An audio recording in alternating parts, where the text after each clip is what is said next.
여러분, IRP를 오래 굴린 사람일수록 의외로 많이 하는 착각이 하나 있습니다. 수익률 괜찮으니까 그냥 두면 되겠지. 겉으로 보면 맞는 말 같죠. 계좌도 플러스고 손실도 크지 않고 매달 납입도 잘 되고 있으니까요. 그런데 제가 오늘 드리고 싶은 말씀은 정반대입니다. IRP는 수익률이 괜찮다고 방치하면 오히려 은퇴가 망가질 수 있습니다. 왜냐하면 연금 계좌에서 진짜 중요한 건 수익률 하나가 아니라 구조이기 때문입니다. 같은 7% 수익률이어도 어떤 계좌는 은퇴 목표에 가까워지고 어떤 계좌는 위험만 커진 채 방향을 잃습니다. 오늘은 이 이야기를 해보겠습니다. 왜 많은 사람들이 열심히 연금을 모으면서도 정작 구조는 놓치고 있는지, 그리고 왜 IRP는 수익률보다 리밸런싱이 먼저인지 아주 쉽게 말씀드리겠습니다. IRP는 일반 투자 계좌와 다르다. 많은 분들이 IRP를 그냥 일반 주식 계좌처럼 생각합니다. ETF 몇 개 담아두고 수익률 괜찮으면 계속 두고 손실 나면 좀 불안해하고. 그런데 IRP는 일반 투자 계좌와 다릅니다. 왜냐하면 이 계좌는 그냥 한 번 넣고 끝나는 계좌가 아니라 시간이 갈수록 구조가 계속 바뀌는 계좌이기 때문입니다. 세액공제 때문에 추가 납입이 계속 들어오고 퇴직금이 들어오기도 하고 회사 DC 적립금이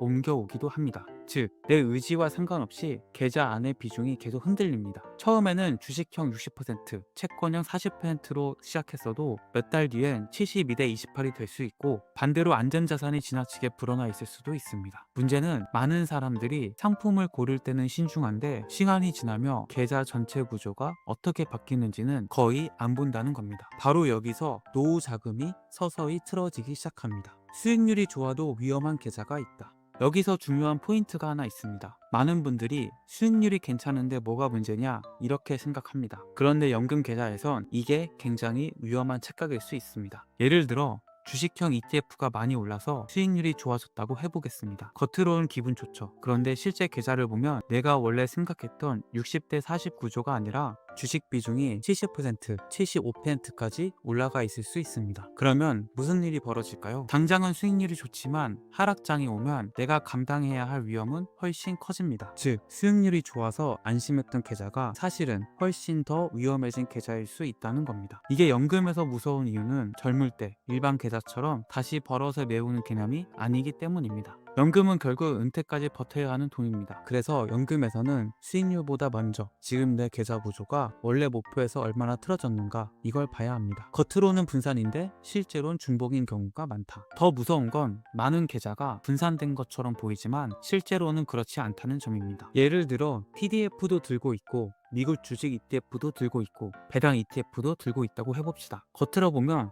나 되게 분산 잘했는데? 이렇게 느낍니다. 그런데 속을 뜯어보면 미국 대형주 비중이 중복돼 있고 비슷한 자산을 여러 상품으로 담고 있을 수 있습니다. 반대로 원리금 보장형과 단기채를 같이 담아 안전자산이 너무 많아진 경우도 있습니다. 겉으로는 다양해 보이는데 실제로는 편중이거나 중복인 거죠. 그게 왜 문제냐? 연금은 개별 상품 승부가 아니라 전체 구조의 합으로 결과가 나기 때문입니다. 즉, 어떤 ETF가 좋으냐보다 지금 내 계좌가 주식형, 채권형, 현금성으로 어떻게 배분되어 있는지가 훨씬 중요합니다. 그래서 리밸런싱은 수익률 마법이 아니라 구조 복원이다. 많은 사람들이 리밸런싱을 수익 더 내려고 하는 뭔가라고 생각합니다. 그런데 그건 절반만 맞습니다. 리밸런싱의 진짜 목적은 수익률 마법이 아닙니다. 원래 목표였던 구조로 되돌리는 것입니다. 내가 감당 가능한 범위 안에서 은퇴까지 도달할 확률을 높이는 작업이죠. 예를 들어 원래는 주식 60, 채권 30, 현금성 10으로 가기로 했는데 주식시장이 좋다고 주식이 68까지 올라갔다면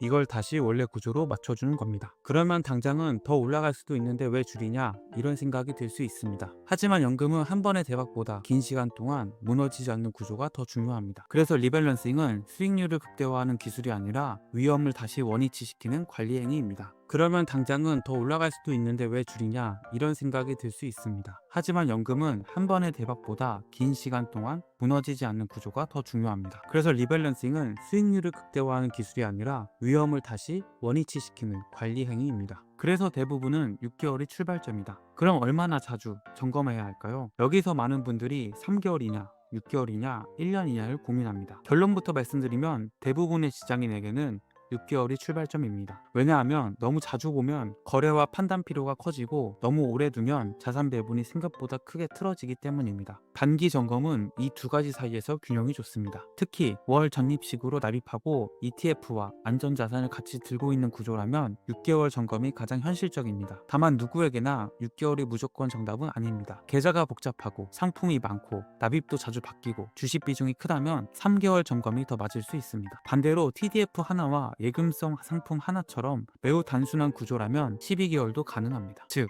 핵심은 모든 사람에게 같은 주기가 아니라 내 계좌 구조에 맞는 점검 주기입니다. 그런데 주기보다 더 중요한 건 기준이다. 여기서 정말 중요한 게 하나 더 있습니다. 리밸런싱은 달력만 보고 하는 게 아닙니다. 많은 분들이 6개월마다 한 번 보면 되는 거죠? 라고 묻는데 그렇게만 하면 반쪽짜리 관리입니다. 진짜 중요한 건 날짜 기준, 비중 기준을 같이 쓰는 겁니다. 실무적으로는 6개월마다 점검하되 목표 비중에서 5%포인트 이상 벗어나면 조정하는 방식이 가장 현실적입니다. 예를 들어 주식 목표 비중이 50%인데 실제 비중이 56%가 됐다면 조정 대상입니다. 반대로 52% 정도라면 굳이 움직이지 않아도 될 수 있습니다. 이 방식이 좋은 이유는 거래 횟수는 줄이면서도 구조 왜곡은 잡을 수 있기 때문입니다. 즉, 리밸런싱은 자주 하는 게 중요한 게 아니라 기준 없이 하지 않는 것이 중요합니다. 특히 이런 계좌는 지금 당장 봐야 한다. 이제 제일 중요한 얘기를 드릴게요. 아래 중 하나라도 해당되면 IRP를 지금 바로 점검하는 게 좋습니다. 최근 1년 동안 한 번도 IRP를 열어보지 않았다. 상품이 5개 이상인데 왜 담았는지 설명이 잘 안 된다. TDF와 ETF를 섞어 뒀는데 역할 구분이 없다. 원리금 보장형이 많은데도